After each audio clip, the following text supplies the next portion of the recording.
At 5:52 inches the morning, on a quiet street in Duluth, Minnesota, Margaret Wilson opened her front door and froze. The white statue of the Virgin Mary in her garden was gone beneath a black trash bag tied tightly around it, like someone wanted not only to hide her face, but erase her from the street. And what happened after that would shake every neighbor who thought they knew the truth. The morning air was cold enough to sting. Thin fog rested over the lawns, and the maple trees along Cedar Lane stood still, their leaves damp from the night. Usually this was Margaret's favorite hour. Before traffic, before barking dogs, before the world became noisy, she would step onto the porch, pick up the newspaper, and spend a few minutes beside the statue of the Virgin Mary in her front yard. But that morning, she did not move past the first step. Her hand tightened around the porch railing. In the center of the flower bed, where the statue had stood peacefully for years, there was only a large black plastic trash bag. It covered the Virgin Mary from head to base. The shape beneath was unmistakable. The bowed head, the folded hands, the gentle outline of the mantle, but the face was hidden. Margaret's lips parted, but no sound came out. Inside the house, Thomas Wilson was pouring coffee into a chipped blue mug when he noticed the front door had been left open. He frowned, set the pot down, and walked toward the porch. "Margaret?" he called. She did not answer. Thomas stepped outside and followed her eyes. The moment he saw it, his jaw tightened. For more than 40 years, he had watched his wife care for that statue. She washed it after storms. She planted flowers around it every spring. She whispered prayers there when neighbors were sick, when children left for college, when ambulances passed through the street at night. Now someone had covered it like garbage. Thomas walked down the steps slowly. "Who did this?" Margaret shook her head. Her voice came out small. "I don't know." Across the street, a garage door rumbled open. A man in a work jacket paused beside his pickup truck. Then a woman walking her dog stopped near the sidewalk. Within minutes, 3 more neighbors had gathered, their faces puzzled, then uneasy. "What happened?" someone asked. Margaret swallowed. "I found it like this." No one answered right away. That silence hurt more than the question. One neighbor glanced at the statue, then at Margaret. Another looked toward Thomas. A third folded her arms, as if already deciding something in her mind. Margaret felt the shift before anyone said it aloud. The strange suspicion, the quiet judgment, the uncomfortable thought passing from face to face. Why would this happen in her own yard? Why had no one heard anything? And why did Margaret look more frightened than angry? Thomas reached for the bag, but Margaret touched his arm. For one brief second, both of them stood there, staring at the covered Virgin Mary, unaware that the person responsible was watching from behind a curtain across the street, and that this cruel act was not the beginning of hatred. It was the beginning of a miracle no one on Cedar Lane would ever forget. Margaret Wilson had never been the kind of woman who demanded attention. On Cedar Lane, people knew her by small things. The way she waved from the porch every morning, the way she remembered birthdays without needing Facebook reminders, the way she left banana bread on a neighbor's doorstep after surgery, or a handwritten card in the mailbox when someone's husband lost a job. She was not loud about kindness.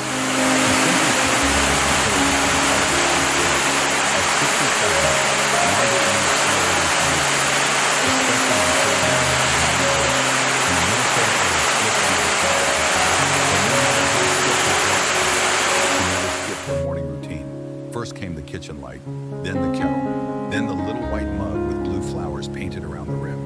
And after that, before breakfast, before the news, before Thomas even finished reading the headlines, Margaret stepped outside and walked to the small garden in front of the house. That was where the statue of the Virgin Mary stood. It had been there for nearly 22 years. Thomas had bought it for her after Margaret came home from a difficult surgery. Back then, the doctor had warned that recovery would be slow. Margaret had smiled politely in the hospital room, pretending not to be afraid. But Thomas had seen the fear in her eyes. He had seen the way her hand trembled when she tried to hold the rosary her mother had given her. A week after she came home, Thomas drove to a Catholic gift shop outside town and returned with the statue in the bed of his pickup truck. It was simple, white, and not very expensive. But when Margaret saw it, she covered her mouth and cried. Since that day, the statue had become more than stone. To Margaret, it was a reminder that she had survived. A reminder that prayer did not always remove suffering, but somehow gave the heart enough strength to keep walking through it. Every spring, she planted red geraniums and white petunias around the base. Every fall, she brushed away leaves. In winter, after heavy snow, she cleared a small path to the statue with an old broom so she could still stand there for a moment and pray. She prayed for Thomas, who pretended he did not need prayers, but quietly appreciated them. She prayed for the neighbor's son deployed overseas. She prayed for the divorced woman 3 houses down who smiled too brightly at the mailbox. She prayed for ambulance sirens, for school buses, for strangers she would never meet. Sometimes Thomas watched from the living room window. He was not as devout as Margaret. He believed in God, but in a quieter, more cautious way. Faith to him was something he respected from a distance. He did not always understand why Margaret spoke to the Virgin Mary as if she were standing right there in the garden listening. But he understood what happened to his wife afterward. She came back inside calmer, kinder, stronger, and because Thomas loved her, that was enough. But now, as the neighbors gathered outside and the black trash bag sagged over the statue like an insult, Thomas saw something in Margaret's face he had not seen in years. Not anger, wound. Margaret stood near the flower bed, one hand pressed against her chest, staring at the covered Virgin Mary as if someone had reached into her home and touched the most private part of her heart. She was not thinking about property damage. She was not thinking about police reports or neighborhood gossip. She was thinking about all the mornings she had whispered names there, all the pain she had left at that statue's feet, all the quiet prayers no one else had heard. And now those same neighbors, people she had prayed for without telling them, were looking at her as if she had somehow invited this trouble herself. Thomas bent down and untied the knot around the trash bag. His fingers were stiff, partly from the cold, partly from anger. Margaret did not help at first. She only watched, silent, her eyes fixed on the hidden face beneath the plastic. When the bag finally slipped away, the white face of the Virgin Mary appeared again, damp with morning mist. Margaret stepped forward, took a handkerchief from her sweater pocket, and gently wiped the statue's cheek. No speech, no accusation, no dramatic tears, just a woman restoring dignity to something sacred while the whole street watched. And across the road, behind a half-closed curtain, Richard Bennett saw it too. For the rest of that day, Cedar Lane did not feel like the same street. The black trash bag had been removed. The statue of the Virgin Mary had been wiped clean. The flower bed looked almost normal again, with damp petals shining under the late morning sun, but something invisible had changed. Margaret could feel it every time she stepped near the front window. People were looking, not openly, not cruelly at first, just quick glances from porches, slowed footsteps on the sidewalk, curtains moving when no wind touched them. By noon, the story had already traveled from house to house. Someone had covered Margaret Wilson's Virgin Mary statue. No one knew who, and that was exactly what made people nervous. At first, a few neighbors acted concerned. Mrs. Callahan from 2 doors down brought over a small plate of cookies and said it was a shame. A retired school teacher named Frank stood near the mailbox and told Thomas that kids these days had no respect for anything sacred. But even in those polite words, there was an edge Margaret could hear, questions hiding under sympathy. Why Margaret's yard? Why that statue? Why now? That evening, while Thomas rinsed dinner plates at the sink, Margaret stood in the living room and watched a neighbor across the street whisper to another beside a parked SUV. Both women looked toward the Wilson house, then quickly looked away. Thomas saw Margaret's reflection in the dark window. "Don't let them get to you," he said. Margaret gave a small nod, but her hands remained folded tightly in front of her. She had spent years praying for that street. She had prayed when one neighbor's son came home from Afghanistan with nightmares. She had prayed when a young couple lost a baby. She had prayed when an ambulance took old Mr. Reeves away and never brought him back. She never told anyone. She never needed thanks.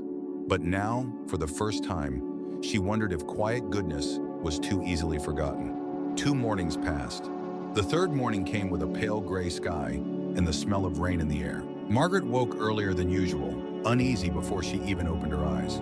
Thomas was still asleep beside her, breathing heavily, one hand resting over the blanket. She slipped into her robe, walked down the hallway, and paused at the front door. For a moment, she did not want to open it. Then she did. The porch light was still on. The newspaper lay near the steps, wrapped in thin plastic. The street was quiet, and in the center of the garden, the Virgin Mary was covered again. The same kind of black trash bag, the same tight knot. The same ugly shape hiding the statue from head to base. Margaret did not scream. She did not run. She simply stood there, the cold morning air touching her face, as if her body had forgotten how to move. Behind her, Thomas appeared in the doorway, tying his robe. "Margaret," he said. Then he saw it. His expression hardened in a way Margaret rarely saw. Thomas was a patient man, but patience had a limit, and someone had just crossed it twice. Within minutes, the street began waking up. Garage doors opened, a dog barked,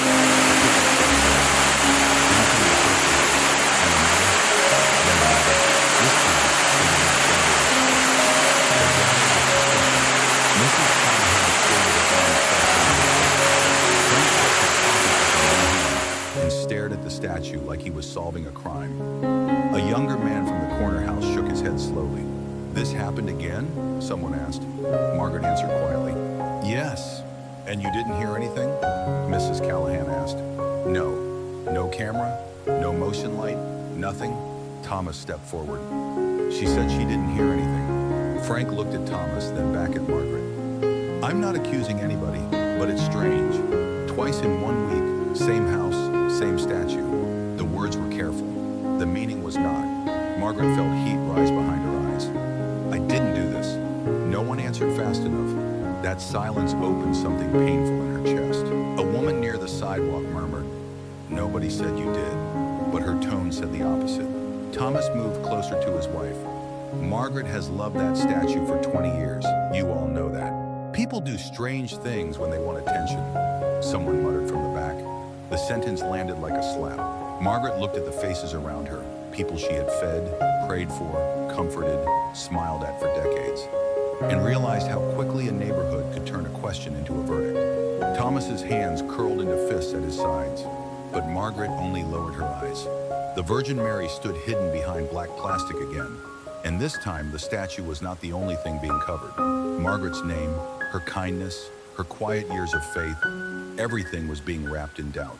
Across the street, behind the same half-closed curtain, Richard Bennett watched the scene unfold. He saw Margaret standing small beneath the weight of suspicion. He saw Thomas trying to protect her. He saw the neighbors leaning closer, hungry for an answer. And for one brief moment, Richard's face tightened with something almost like regret. But he did not step outside. Not yet. That evening, Thomas Wilson said almost nothing during dinner. Margaret noticed. He cut his meat into small pieces but barely ate. His eyes kept drifting toward the front window, toward the dark glass where the reflection of their kitchen floated over the hidden shape of the yard outside. Margaret tried to keep the evening normal. She asked if he wanted more potatoes. She reminded him that the pharmacy had called about his prescription. She even smiled once, gently, hoping to soften whatever storm was building behind his eyes. But Thomas was not thinking about dinner. He was thinking about the way Margaret had lowered her head that morning while the neighbors questioned her. He was thinking about the muttered accusation from the back of the crowd. People do strange things when they want attention. The words had followed him all day like a splinter under the skin. After 43 years of marriage, Thomas knew the quiet architecture of his wife's heart. Margaret would rather be forgotten than praised. She would rather suffer privately than explain herself to people who had already decided not to believe her.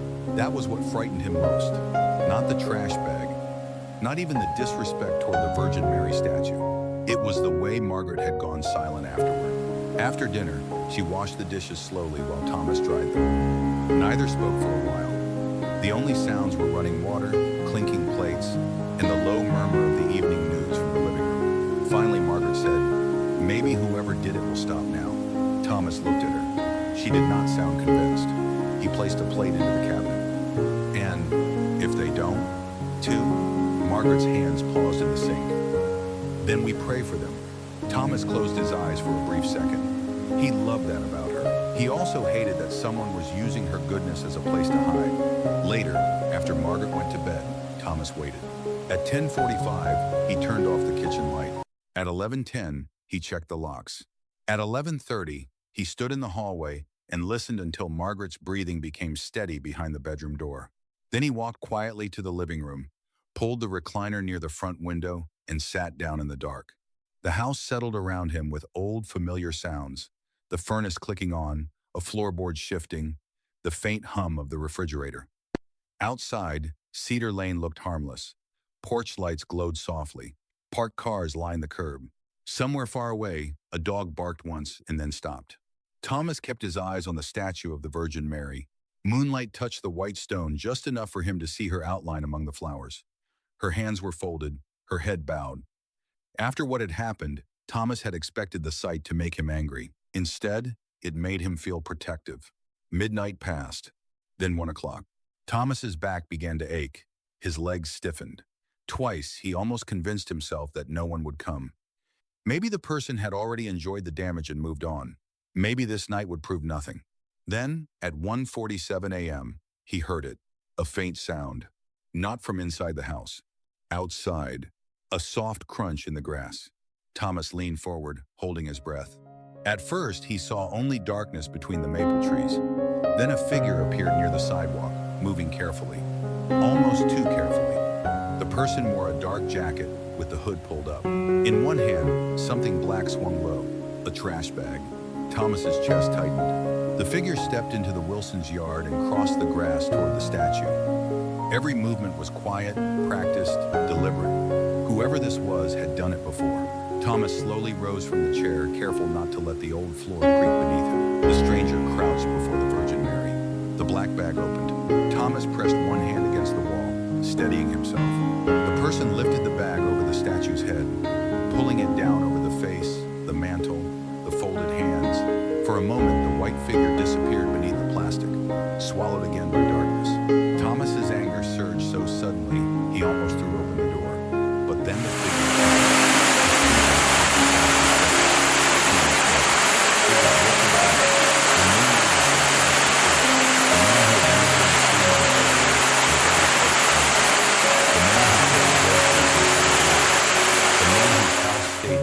even on weekends. The man Margaret had once mentioned with concern because no one ever seemed to visit him. Richard tied the bag around the statue's base, stood up, and looked toward the Wilson house. For one terrifying second, Thomas thought Richard had seen him, but Richard only stared at the covered statue, his face unreadable in the dim light. Not proud, not amused, not even angry, haunted. Then he turned, crossed the street quickly, and disappeared into his own house. Thomas remained at the window long after Richard's front door closed. The truth had finally shown its face, but the look Thomas had seen on Richard Bennett's face was not the look of a vandal celebrating cruelty. It was the look of a man being chased by something no one else could see. By morning, Thomas Wilson knew the name of the man who had done it, but knowing the name did not make the matter simple. Richard Bennett, the new neighbor across the street, the man with the gray pickup truck, the drawn curtains, and the porch light that rarely came on. The man who never joined backyard conversations, never came to block cookouts, never waved unless someone waved first. On Cedar Lane, people had already built small guesses around him. Some said he was unfriendly. Some said he was private. Some said city people always brought their problems with them. Thomas had not paid much attention before. Now he did. After Margaret woke, Thomas removed the trash bag before anyone else could gather outside. He did it quietly, before sunrise fully touched the roofs, before the neighbors had a chance to turn the sidewalk into another courtroom. When Margaret came into the living room, still tying the belt of her robe, the statue of the Virgin Mary was already clean again. She looked at Thomas and knew from his face that something had changed. "You saw someone," she said. Thomas nodded. "Who?" He hesitated.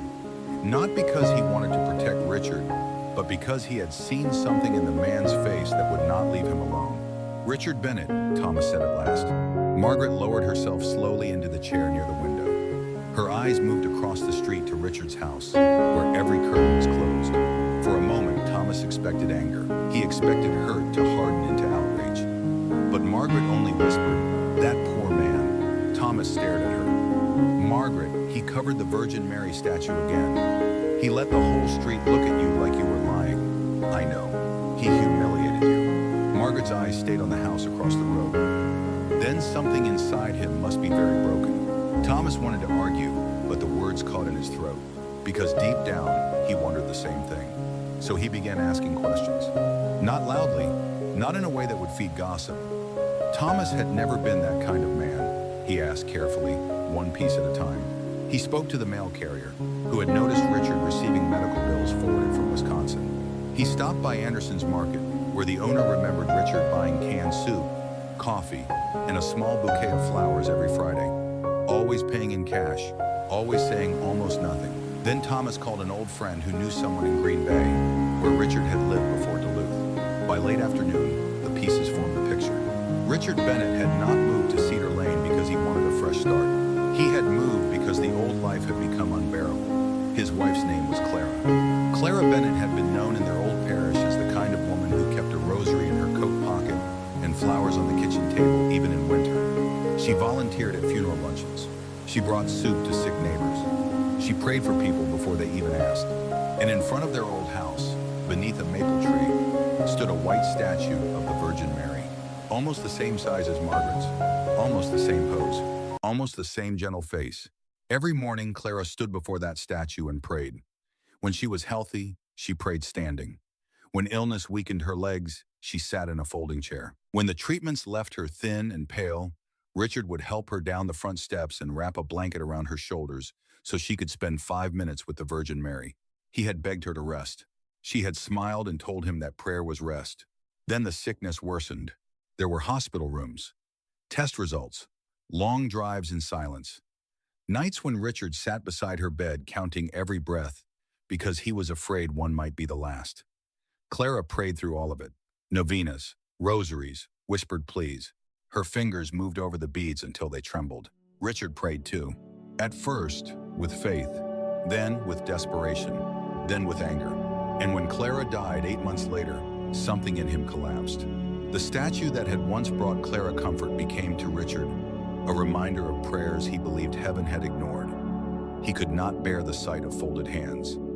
He could not bear the white mantle, could not bear the peaceful face that looked untouched by suffering while his wife had suffered so much. So he sold the house in Wisconsin. He packed what little he could stand to keep.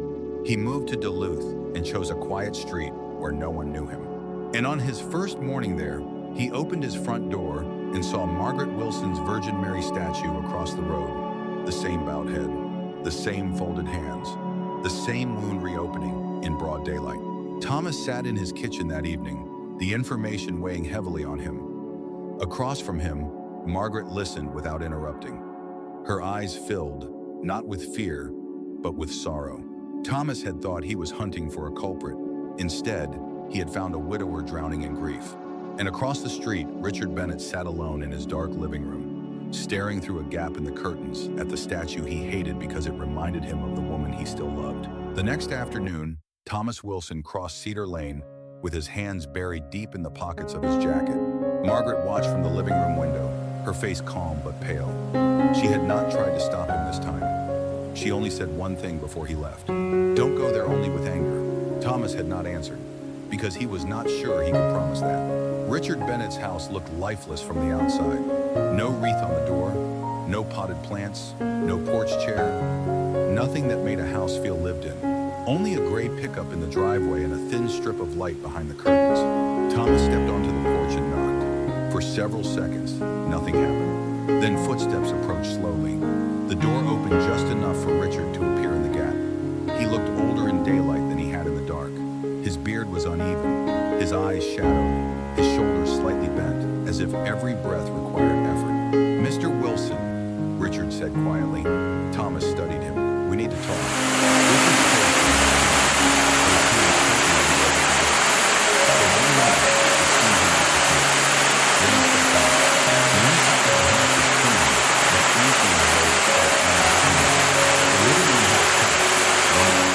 A television no one seemed to watch, and 3 cardboard boxes stacked near the wall, still sealed months after the move. There were no family photos on display, no books on shelves, no magnets on the refrigerator, no sign of a life being built, only a life paused.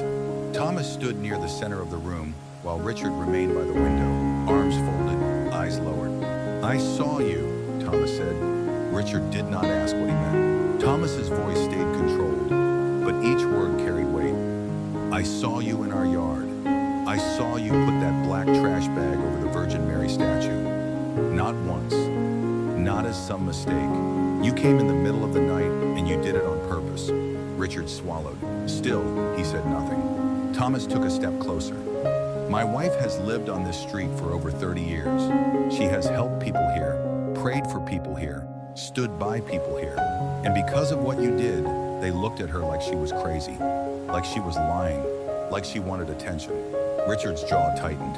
Thomas's anger rose again. So tell me, what did Margaret ever do to you? The question hung in the room. Outside, a car passed slowly along Cedar Lane. Its engine faded into the distance. Richard turned his face toward the window, toward the house across the street, toward the garden where the statue stood uncovered again. When he finally spoke, his voice was low. Your wife didn't do anything. Thomas waited. Richard rubbed both hands over his face, then lowered himself onto the couch as if his legs could no longer hold him. For a while, he stared at the carpet. My wife's name was Clara, he said. Thomas said nothing. She loved the Virgin Mary. Richard's mouth trembled slightly at the name.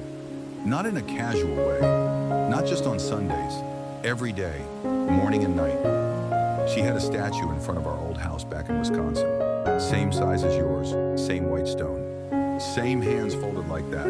His eyes lifted toward Thomas, but they were not defiant now. They were tired. When she got sick, she prayed there even more. I used to help her outside because she was too weak to walk by herself. She'd sit in that folding chair wrapped in a blanket, holding her rosary, telling me not to worry. Richard gave a bitter, broken laugh. Not to worry, as if a man can watch his wife disappear 1 pound at a time and not worry.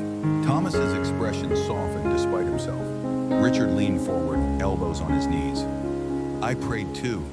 At first, I meant it. I begged God. I begged the Virgin Mary. I said, take anything. Take me, take the house, take every year I have left. Just don't take Clara. His voice cracked on her name. But she died anyway. The room became very still. Richard looked toward the boxes by the wall. After the funeral, I couldn't stand that house. Every corner had her in it. Her chair by the window, her mug in the cabinet, that statue in the yard. People kept telling me she was at peace, that heaven had a plan, that I needed faith. His face hardened, but the hardness was only grief wearing armor. I didn't want a plan. I wanted my wife. Thomas lowered his eyes. Richard continued, quieter now. So I moved here. I thought if I got far enough away, maybe I could breathe. Then the first morning, I opened my door, and there it was, your wife's statue, looking exactly like Clara's. Every time I left the house, I saw it. Every time I came back, I saw it. And all I could see was Clara praying while she was dying. He pressed his palms together tightly. I know it was wrong. I knew it when I did it. But I couldn't look at her face anymore. I couldn't look at those folded hands. I couldn't stand that peaceful statue staring across the street like nothing had happened. Thomas took in the man before him, the man who had humiliated Margaret, who had wounded something sacred, who had let neighbors accuse an innocent woman. And yet, in that stripped-down room, Thomas no longer saw only the act. He saw the wound beneath it. Richard's voice dropped to a whisper. I wasn't trying to hurt your wife. I was trying to stop hurting myself. Thomas stood silent. He had crossed the street ready to confront a vandal.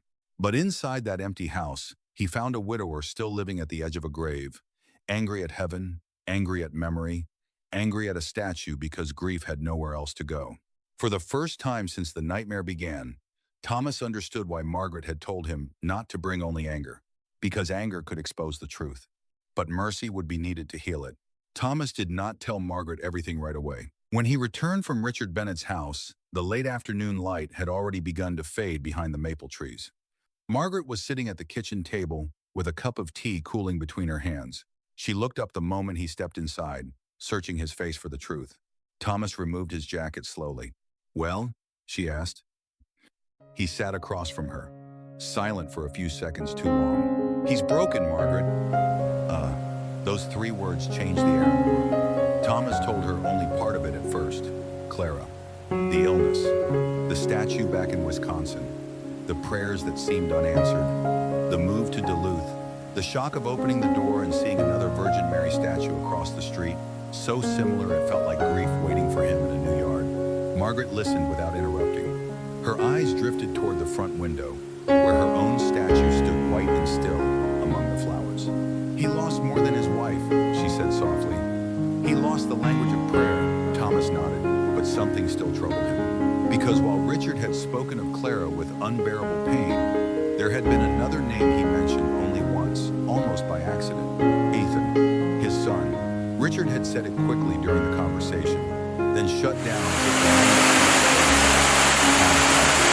he had been a husband long enough to recognize him, and a father long enough to recognize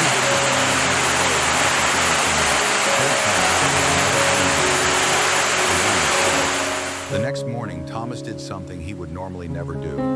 He began looking for Ethan Bennett, not out of curiosity, not to interfere, but because something in Richard's empty living room had disturbed him. That house did not feel like a man grieving with family around him. It felt like a man who had pushed everyone away and had no idea how to call them back. Thomas called the old contact in Green Bay again. One question led to another. By noon, he had a phone number written on the back of an envelope. Ethan Bennett, age 25, living somewhere near Minneapolis. Thomas sat in his garage for almost 10 minutes before making the call. The space smelled of old tools, dust, and motor oil. Rain tapped lightly against the roof. He stared at the number, wondering if Margaret would tell him he had gone too far. Then he thought of Richard sitting alone in that stripped-down house. He pressed call. The phone rang once, twice, 3 times. A young man answered, his voice weak and guarded. Hello? Ethan Bennett? There was a pause. Who is this? My name is Thomas Wilson. I'm your father's neighbor in Duluth. The silence on the line changed immediately. It grew tense, almost defensive. My father's neighbor? Ethan repeated. Yes. I'm sorry to call out of nowhere. Another pause. Then Ethan gave a short, humorless breath. That sounds like him. Strangers know where he is before I do. Thomas closed his eyes briefly.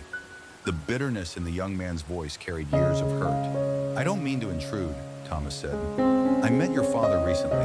I just wanted to make sure you were all right. For a moment, Ethan did not answer. Then the sound came, not words at first, but a tired breath, thin and unsteady. No, Ethan said. Not really. Thomas straightened. Where are you? At St. Gabriel's Medical Center, Ethan said quietly. The name landed hard. Thomas gripped the envelope in his hand. You're in the hospital? Yeah. What happened? Ethan hesitated. It's complicated. Infection, blood work, they're still running tests. I've been here almost a week. Thomas felt the garage around him grow colder. Does your father know? The silence that followed was worse than the answer. No, Ethan said at last. And don't tell him. Thomas stared at the rain slipping down the garage window. Ethan, he didn't call after Mom died. Ethan cut in, his voice suddenly sharper despite its weakness. Not really. We fought. Then he disappeared into himself. I moved out. He moved away. That was it. So no, he doesn't need to know. But beneath the anger, Thomas heard something else. A son waiting to be contradicted. A son hoping his father still cared enough to come. Thomas lowered his voice. Your father's not well either. Ethan gave another bitter breath. That makes 2 of us. The line went quiet. In that quiet, Thomas saw the full shape of the tragedy. Clara had died, and grief had not only buried Richard's faith, it had split a father and son apart. 2 men mourning the same woman had become strangers because neither knew how to speak without bleeding. Ethan, Thomas said carefully, whatever happened between you 2, I think your father needs to know you're there. Ethan did not answer.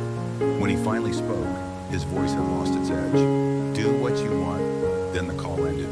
Thomas remained seated in the garage, the dead phone still pressed to his ear. That evening, he crossed the street again.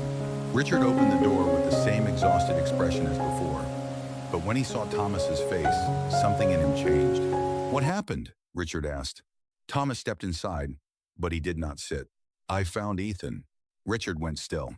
The name seemed to strike him harder than any accusation. Thomas continued, his voice steady but heavy. Your son is in the hospital in Minneapolis. Richard's face drained of color. For several seconds, he did not move. He did not blink. He simply stared at Thomas as if the words had arrived from another world. No, Richard whispered. Yes. Richard reached for the back of a chair, his hands shaking. What hospital? St. Gabriel's Medical Center. Richard lowered his head. His breathing became uneven. He didn't call me, he said. Thomas looked at him with quiet sadness. He didn't think you would come. That sentence broke something. Richard sank into the chair and covered his face with both hands. The man who had been angry at heaven, angry at the Virgin Mary, angry at memory, now sat crushed by a truth far more terrifying than grief.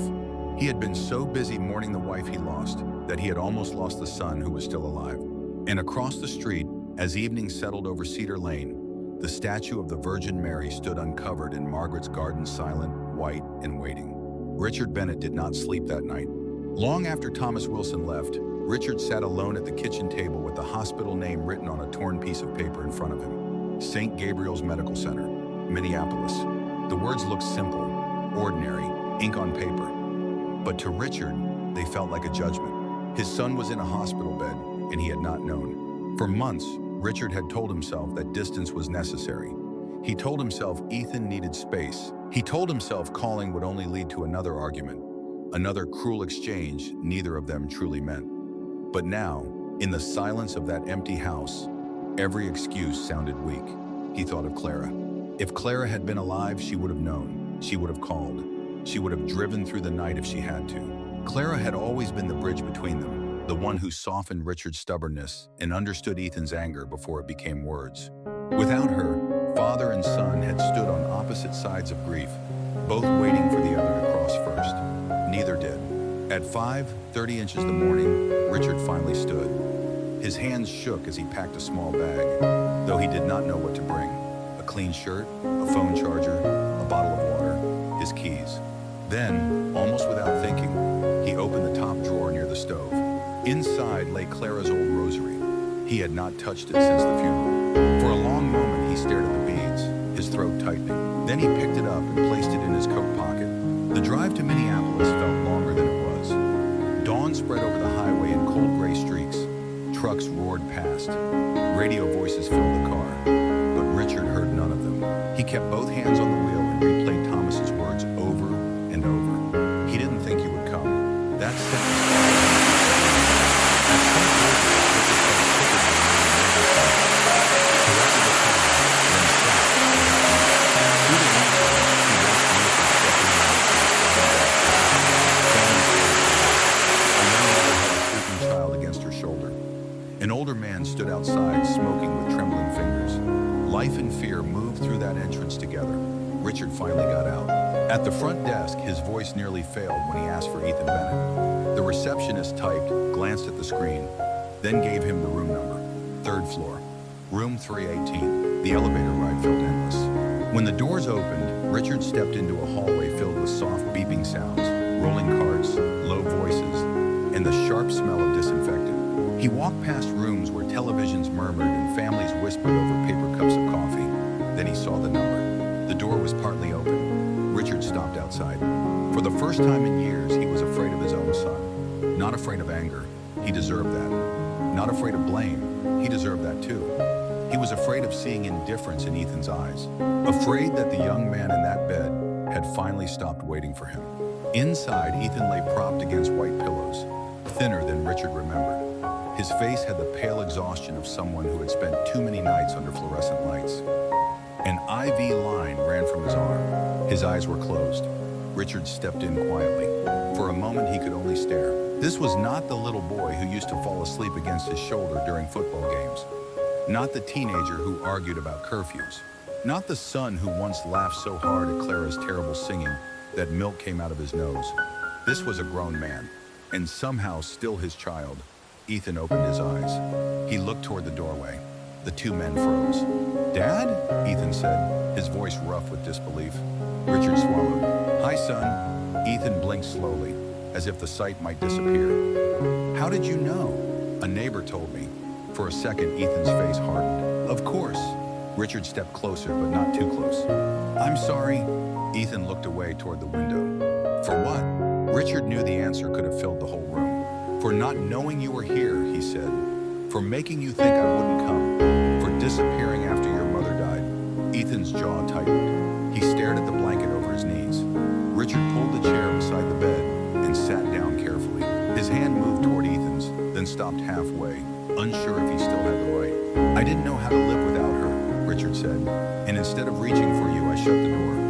I told myself I was giving you space, but the truth is, I was hiding." Ethan's eyes filled, though he tried to fight it.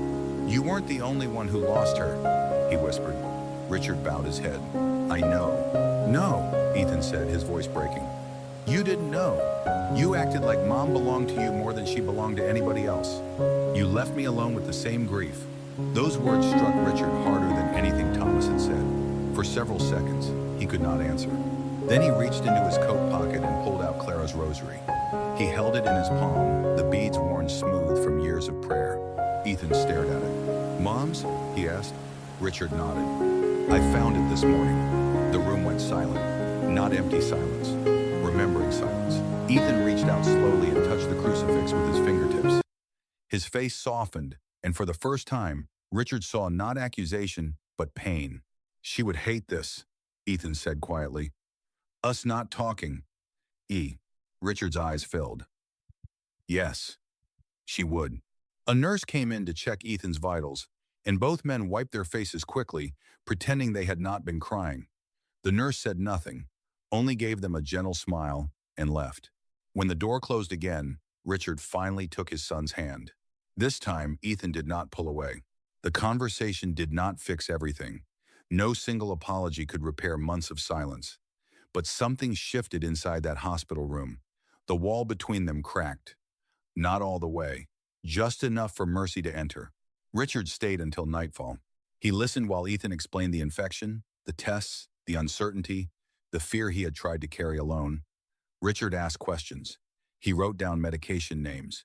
He learned the doctor's schedule. He apologized again, not with dramatic speeches, but by staying. And when Ethan grew tired, Richard remained in the chair beside him, Clara's rosary wrapped around his fingers. Outside the window, Minneapolis lights shimmered against the dark.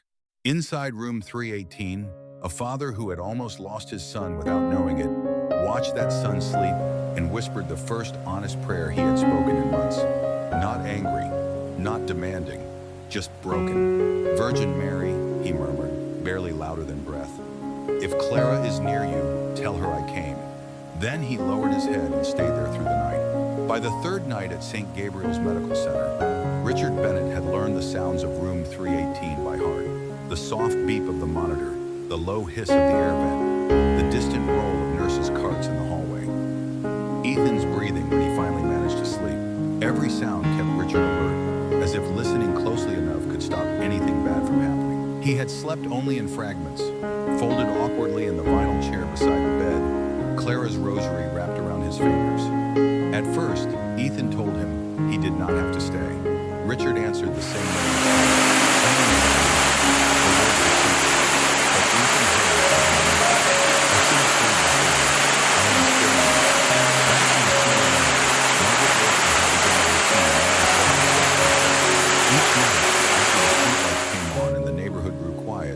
She put on her blue sweater, stepped outside, and walked to the statue of the Virgin Mary. The same statue Richard had tried to hide. The same statue that had stood silently through suspicion, shame, and sorrow. Margaret knelt carefully on the garden pad Thomas had placed there years ago to protect her knees. She folded her hands and lowered her head. Virgin Mary, she whispered, watch over Ethan Bennett. He is someone's son. He is Clara's boy. He is Richard's last living piece of family. Please don't let grief take another soul from that house. Sometimes Thomas watched from the porch, arms crossed against the cold. He did not interrupt. He did not always know how to pray like Margaret did, but he stood there anyway, guarding the quiet around her. In the hospital, the doctor spoke cautiously. Ethan's infection had been stubborn. His blood work still concerned them. There were improvements, yes, but not enough to celebrate. Richard listened to every update as if each sentence could either rebuild his world or destroy it. Then came the morning, everything changed. It was just after 6 a.m. Ethan was asleep, turned slightly toward the window. Pale light pressed against the blinds. Richard sat beside him, head bowed, rosary in hand, too tired to think clearly. That was when he smelled it. Roses. Not strong, not artificial, not like perfume sprayed too heavily in a hallway. It was soft, fresh, and unmistakable, like a garden after morning rain. Richard lifted his head. There were no flowers in the room, no vase on the table, no visitor carrying a bouquet, no nurse nearby. The door was closed, the window did not open. Still, the scent lingered. For a moment, Richard could not move. His mind went back to Clara's garden in Wisconsin, to the white statue beneath the maple tree, to his wife clipping roses with trembling hands, even when illness had stolen most of her strength. Clara used to place one rose at the feet of the Virgin Mary every Friday. One rose, always white. Richard's eyes filled before he understood why. Across the room, Ethan stirred. "Dad," he murmured. Richard stood quickly. "I'm here." Ethan blinked and looked around, confused. "Do you smell that?" Richard's breath caught. "What?" "Roses," Ethan whispered. The scent lasted only a few more seconds. Then it was gone. By mid-morning, the doctor came in with a different expression from the days before. Not careless joy, not certainty, but surprise. Ethan's latest blood work had improved more than expected. The inflammation markers were dropping. His fever had broken overnight. His body was finally responding to treatment in a way they had been hoping for, but had not yet seen. Richard listened, one hand gripping the back of the chair. Ethan looked at him. Neither said what both were thinking. Days passed, and the improvement continued. Ethan sat up longer. He ate half a bowl of soup. He joked weakly with a nurse. His color returned little by little, as if life itself were finding its way back into him. Richard did not call it a miracle out loud. Not yet. But every time he touched Clara's rosary, he remembered the scent of roses in a room with no flowers. 2 days later, Richard drove back to Duluth for clean clothes. The street was quiet when he arrived, the afternoon sun low over the houses. Then he saw her. Margaret was kneeling in front of the statue of the Virgin Mary, hands folded, eyes closed, praying. For Ethan. For Richard. For the family of the man who had wounded her. Richard stopped on the sidewalk, unable to take another step. Shame rose in his chest, but something stronger rose with it. Gratitude. Margaret opened her eyes and saw him standing there. She stood slowly. "How is your son?" she asked. Richard tried to answer, but his voice failed. Because in that moment, he understood what mercy looked like. It looked like a woman praying for the child of the man who had covered her Virgin Mary with a trash bag. 3 weeks later, Ethan Bennett came home from the hospital. The doctors still wanted follow-up visits. There would be medication, rest, and more tests. No one called it a complete recovery yet. But when Ethan walked through Richard's front door with one hand on the railing and his father close beside him, Cedar Lane felt different. Richard carried the overnight bag. Ethan moved slowly, thinner than before, but alive. That alone was enough to make Richard pause in the doorway and close his eyes for one brief second. Inside the house, everything was still. The same couch, the same unlocked boxes. But for the the house did not feel empty. Ethan looked around and gave a faint smile.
Some came with the uncomfortable look of people who already suspected they were about to be ashamed of themselves.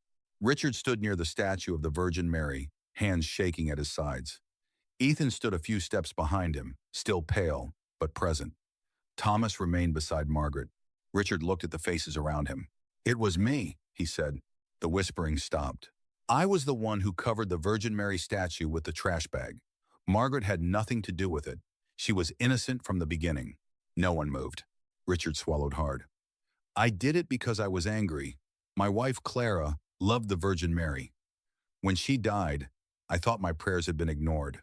When I moved here and saw Margaret's statue every day, I could not handle the grief. But instead of asking for help, I hurt someone who had done nothing to me." A woman near the sidewalk lowered her eyes. Frank, who had once questioned Margaret, slowly removed his cap. Richard turned toward Margaret. "And when my son was in the hospital, this woman prayed for him. She prayed for the son of the man who had humiliated her. That is the truth all of you deserve to know." For several seconds, the street was silent. Then Mrs. Callahan stepped forward, tears in her eyes. "Margaret," she said, "I am so sorry. I judged you." Frank followed. "I did too. I should have known better." One by one, the apologies came. Not dramatic, not perfect, but honest enough to begin repairing what suspicion had damaged. Margaret accepted each one with a calm smile. She did not make them beg. She did not remind them how badly they had hurt her. She simply received their apologies the way she had offered her prayers, quietly, without pride. When the neighbors finally began to leave, Richard walked to the statue of the Virgin Mary. He knelt slowly and placed the vase of white roses at her feet. The same hands that had once covered her face with black plastic now arranged flowers beneath her folded hands. Ethan stood beside his father and rested one hand on his shoulder. Across the yard, Margaret watched, her eyes shining. Cedar Lane would remember that image for years. A grieving man kneeling beside the statue he once tried to hide, a son standing alive beside him, and a woman of faith forgiving without needing applause. Because sometimes the greatest miracle is not thunder from heaven. Sometimes it is a wounded heart learning to pray again. Sometimes it is a family being returned to one another. And sometimes it is someone choosing mercy when the whole world expects revenge. If this story touched your heart, please like this video, share it with someone who needs hope today, and subscribe to Touched by Light for more emotional stories of faith, forgiveness, and miracles that remind us grace is never far away.